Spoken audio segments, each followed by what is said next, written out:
Hello everyone. Today we are going to discuss figures of speech. இப்போ இந்த English கிராமரில் பார்த்தீங்கன்னா, figures of speech வந்து ரொம்ப இம்பார்ட்டண்ட்.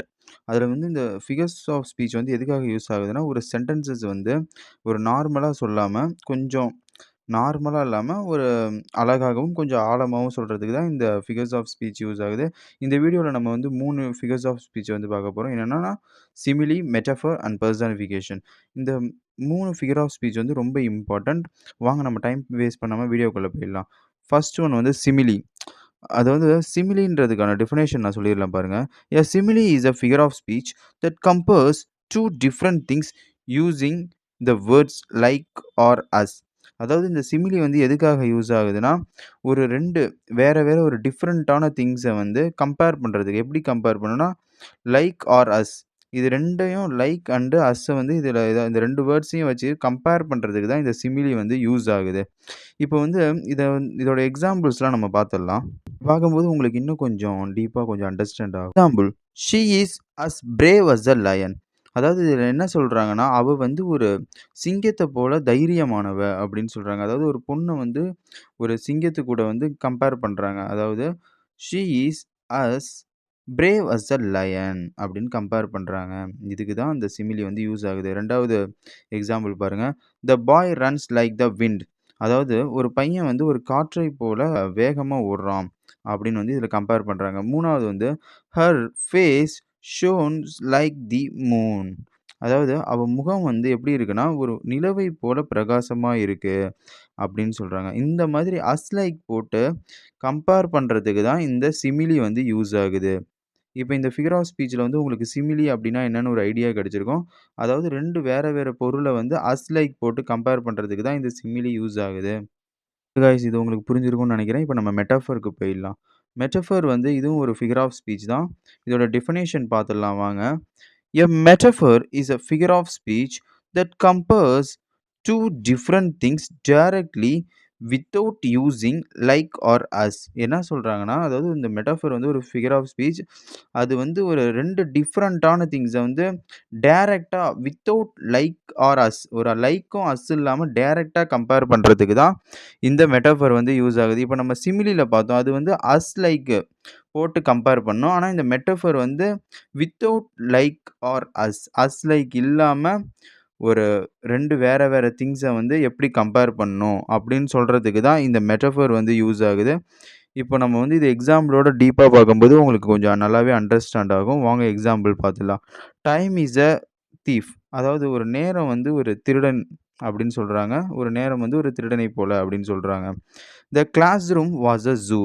அதாவது அந்த வகுப்பறை எப்படி இருக்குன்னா, ஒரு அனிமல் இருக்கிற ஜூ மாரி இருக்கு. ஒரு விலங்குகள் இருக்கிற ஜூ மாரி கிளாஸ் ரூம் இருக்கு. அதாவது இப்போ ஒரு டீச்சர் நீங்க கத்திக்கிட்டே இருக்கீங்க, உங்க கிளாஸ் ரூம்ல அப்படின்னா, இது என்ன ஜூ மாரி இருக்கு அப்படின்னு சொல்லுவாங்கல்ல, அந்த மாரி சொல்றது தான். லைக் அஸ் இல்லாம வந்து ஒரு 2 வேற விஷயத்த கம்பேர் பண்றாங்க.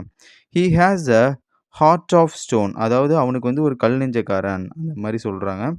2 வேற வேற விஷயங்கள வந்து அஸ் லைக் இல்லாம ஸ்ட்ரெய்ட்டா கம்பேர் பண்றதுக்கு தான் இந்த metaphor figure of speech use ஆகுது. இப்ப சிமிலில வந்து நம்ம வந்து அஸ் லைக் போட்டு கம்பேர் பண்ணியிருப்போம். இந்த மெட்டாஃபர்ல வந்து அஸ் லைக் இல்லாம கம்பேர் பண்ணியிருப்போம். இத ஞாபகம் வச்சுக்கிட்டாலே போதும் காய்ஸ். இந்த சிமிலி, மெட்டாஃபர் வந்து உங்களுக்கு ரொம்ப யூஸ்ஃபுல்லா இருக்கும். மறக்கவும் மறக்காது. அதாவது சிமிலில வந்து அஸ் லைக் போட்டு கம்பேர் பண்ணுவோம். பட் மெட்டாஃபர்ல வந்து அஸ் லைக் இல்லாம கம்பேர் பண்ணுவோம். அவ்வளோதான் காய்ஸ். இது ரொம்ப சிம்பிள் தான். இந்த மெத்தேட மட்டும் இந்த ட்ரிக்க மட்டும் ஞாபகம் வச்சுக்கோங்க. அஸ் லைக் இல்ல. சிமிலில வந்து அஸ் லைக் இருக்கும். மெட்டாஃபர்ல வந்து அஸ் லைக் இருக்காது. அவ்வளோதான் கைஸ். இப்போ வந்து நம்ம 3 ஃபிகர் ஆஃப் ஸ்பீச் போயிடலாம். இது ரொம்பவே இன்ட்ரஸ்டிங்கா இருக்கும். வாங்க போயிடலாம். இந்த 3 ஃபிகர் ஆஃப் ஸ்பீச் என்னன்னு பார்த்தீங்கன்னா, பெர்சனிஃபிகேஷன். அதாவது இப்ப இதோட டெஃபினிஷன் பார்த்துடலாம் வாங்க. Personification is a figures of speech which human qualities are given to non-living things or animals. அதாவது இதில என்ன சொல்றாங்கன்னா, பெர்சானிஃபிகேஷன் வந்து ஒரு ஃபிகர் ஆஃப் ஸ்பீச். அதோட இதுக்கு நம்ம ஒரு ஹியூமன் குவாலிட்டீஸ், அதாவது ஒரு மனிதனுக்கு இருக்கிற குணங்களை வந்து ஒரு உயிரற்ற பொருட்கள் ஆர் விலங்குகளுக்கு இருந்தா எப்படி இருக்கும் அப்படின்னு ஒரு ஒரு மனுஷன் இல்லாத பொருள், ஒரு மனுஷன் இல்லாத ஒரு விஷயம் வந்து விலங்குகள் அண்ட் உயிரற்ற பொருட்கள் வந்து செய்யறதுக்கு பேரு தான் இந்த பெர்சானிஃபிகேஷன். இப்போ வாங்க இதோட எக்ஸாம்பிள் பார்த்தா உங்களுக்கு இன்னும் ரொம்ப டீப்பா புரியும். Example, the wind whispered softly. அதாவது இந்த ஒரு காற்று என்ன பண்ணுதுன்னா, ஒரு கிசுகிசுக்குது அப்படிங்கிறாங்க. இப்போ மனுஷங்க தானே ஹியூமன்ஸ் வந்து கிசுகிசுப்பாங்கல்ல. அதே மாரி ஒரு மனிதன் இல்லாத இந்த காத்து வந்து கிசுகிசுக்கிற மாரி சொல்லியிருக்காங்க. "த விண்ட் விஸ்பர்ட் சாஃப்ட்லி" அதாவது மனிதர்கள் கிசுகிசுக்கிற மாரி ஒரு காத்து கிசுகிசுக்கிற மாரி சொல்லியிருக்காங்க. "The sun smiled in the sky" அதாவது இந்த ஒரு சூரியன் வந்து வானத்தில வந்து சிரிக்கிற மாரி சொல்றாங்க. அதாவது மனுஷன் தானே சிரிப்பான். ஆனா இதில வந்து ஒரு சன் சிரிக்கிற மாரி சொல்றாங்க.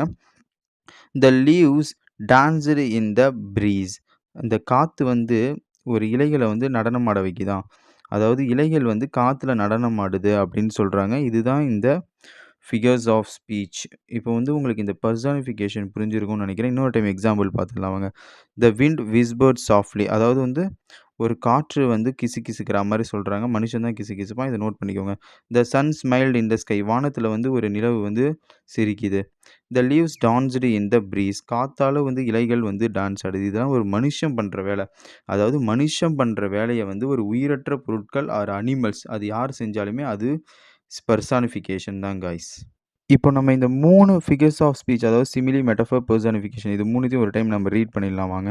சிமிலி definition. A simile is a figures of speech that compares two different things using words like or as.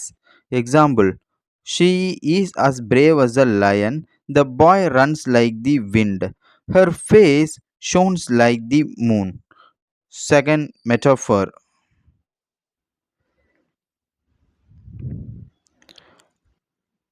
Definition: A metaphor is a figure of speech that compares two different things directly without using like or as.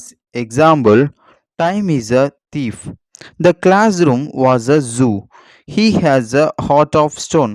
It was completed. Now we go to personification. Definition: Personification is a figure of speech in which human qualities are given to non living things or animals. Example: The wind whispered softly, the sun smiled in the sky, the leaves danced in the breeze.